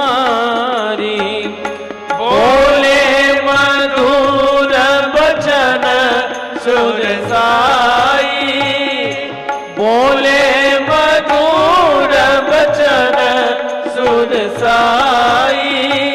मुनि कह चले विकल की नाई, बीच ही पंथ मिले तनुजारी। मार्ग में ही नारायण साधारण में इसमें आ गए। समझ गए नारायण को नारद जी ने, और पूछ दिए। व्याकुल होकर नारद मुनि कहां जा रहे हैं? बोले कहाँ जा रहे हैं? आपने कहा परम हित करेंगे, मुझे बंदर बना दिया। आपके ऊपर कोई नहीं, सिर पे तो कुछ भी करिएगा, परम स्वतंत्र न सिर पर कोई, जो मन में आता है वो करते। भले भवन अब बायन दीना। बायन आप लोग समझते हैं, हम भोजपुरी वाले लोग समझते होंगे, और हर भाषा में भी अलग अलग शब्द होंगे। बायन का मतलब है कि शादी विवाह में जो मिठाई लड़की वाले के घर से आता है या दूसरे जगह से आता है या लड़के वाले से लड़कियां क्या जाता है, वो रखते नहीं, आस पड़ोस में बांट देते हैं। तो गरीब होंगे तो वापस नहीं करेंगे, और अमीर है तो उनके घर में भी मिठाई है तो डबल करके वापस करते हैं, है? तो भले बायन जब अच्छे घर में दिया जाता तो डबल आता है। तो नारद मुनि कहते भले भवन बायन दिन, अच्छे घर में दिया है, मुझे तड़पाया तड़पाऊंगा तुझे। नारायण को कहते हैं शाप देता हूं कि मैं नारी के लिए तड़प रहा हूं, अपनी पत्नी के लिए तड़पेंगे। और मनुष्य के सहयोग, बंदर और मनुष्य के सहयोग से ही, बंदरों के सहयोग से ही कल्याण होगा आपका। बंदर बनाया था, ये एक कारण था। नारायण प्रसन्न हुए, नारद मुनि का श्राप सिर पे लिया। शाप शीस धरी हर सहिया, प्रभु बहु विनती की, निज माया के प्रबलता, कर सी कृपा निधि ली। शाप को लिया, और जब सांप को हटाया नारद मुनि तो व्याकुल हो गए कि मुझसे ये क्या भूल हो गई। कई बार भक्त लोग भगवान के लिए भी उल्टा पलटा बोल देते हैं और बाद में समझ में आता है तो पछताते हैं। जब हरि माया दूर निवारी, जब हरि माया दूर निवारी, नहीं तहर राजकुमारी, नहीं तहरा राजकुमारी, तब मुनि अति समित हरि चरना, तब मुनि अति समित हरि चरना, पाई प्रणतारित हरना। जब हरि माया दूरी निवारी, भगवान ने माया हटाया, नारद मुनि तड़पने लगे, कहते मृषा हो मम शाप कृपाला, हे कृपालु मेरा शाप बेकार चला गया। तो कहते मम इच्छा कह दीन दयाला, भगवान कहते ये मेरी इच्छा है। फिर भी नारद मुनि ने कहा कि हे नारायण मुझसे पाप हुआ है, भले ही आपकी ही इच्छा से हुआ है, पाप तो पाप ही है। सृष्टि में कोई गलती हो जाए तो सब तो हरी इच्छा से हो रहा है, लेकिन गलत गलत है और अच्छा अच्छा है, तो उसके लिए प्रायश्चित भी कर लेना चाहिए। तो क्या करूं? तो नारायण ही समझाते हैं। जपहु जाई शंकर सतनामा, जपहु जाई शंकर सतनामा, होई हृदय तुरत विश्रामा, होई हृदय तुरत विश्रामा, को नहीं शिवा समान प्रिय मोरे, को नहीं शिवा समान प्रिय मोरे, असी परती तजहु जनि भोरे, जपहु जाई शंकर सतनामा। जपहु जाई शंकर सतनामा, शिव जी के सतनाम का पाठ जाकर हे नारद मुनि करिए, कोई भी शिव जी से प्रिय मेरे लिए नहीं है। तो आज की कथा यही, क्योंकि समय को भी देखना है, क्योंकि हरि अनंत हरि कथा अनंता, कहीं सुनई बहु विधि सब संता, रामचंद्र के चरित सुहाए, कल्प कोटि लगी जाही न गाए। करोड़ों कल्प लग जाए नहीं गाया जा सकता। एक कीर्तन करा दो थोड़ा फास्ट। सीताराम। रोक के रहो अभी 2 मिनट का कीर्तन। प्रेम मुदित मन से कहो राम राम राम, श्री राम राम राम। प्रेम मुदित मन से कहो राम राम राम, श्री राम राम राम, श्री राम राम राम, श्री राम राम राम, श्री राम राम राम, श्री राम राम राम। प्रेम मुदित मन से कहो राम राम राम, श्री राम राम राम। प्रेम मुदित मन से कहो राम राम राम, श्री राम राम राम, श्री राम राम राम, श्री राम राम राम, श्री राम राम राम, श्री राम राम राम। प्रेम मुदित मन से कहो राम राम राम, श्री राम राम राम। प्रेम मुदित मन से कहो राम राम राम, श्री राम राम राम। बोली राजा रामचंद्र भगवान की, सत्य सनातन धर्म की, धर्म की, अधर्म का, प्राणियों में विश्व का, भारत माता की, मॉरिशस माता की भी जय। चलो आगे आ जाओ। आरती की जय श्री रघुबर जी की, आरती की जय श्री रघुबर जी की। सत्य चित आनंद शिव सुंदर की, सत्य चित आनंद शिव सुंदर की। कौशल्य तनया दशरथ नंदन, कौशल्य तनया दशरथ नंदन। सुर मुनि रक्षक दैत्य निकंदन, सुर मुनि रक्षक दैत्य निकंदन। अनुगत भक्त भक्त उरे चंदन, मर्यादा पुरुषोत्तम बर की, मर्यादा पुरुषोत्तम बर की। आरती की जय श्री रघुबर जी की, शरणागत वात्सल व्रतधारी। भक्त कल्प तरु वर असुरारी, नाम लेत जग पावनकारी। बानर सखा दीन दुख हर की, बानर सखा दीन दुख हर की।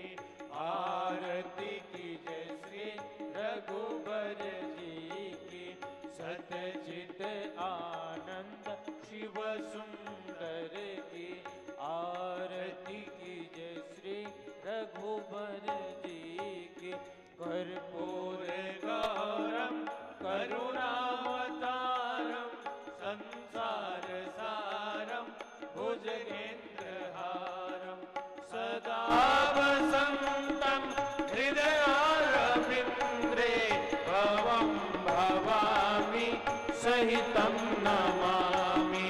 तमेव माता च पिता तमेव, तमेव बन्धु च सखा तमेव, तमेव मीता द्रविणं तमेव, तमेव सर्वं मम देव देव, तमेव सर्वं मम देव देव, तमेव सर्वं मम देव देव। बोली राजा रामचंद्र भगवान की जय। राजकिशोर जी कहाँ दिखाई नहीं देते? अभी दिख रहे हैं भाई। रांची पूरा संभाले हुए राजकिशोर सिंह। ओम शांति।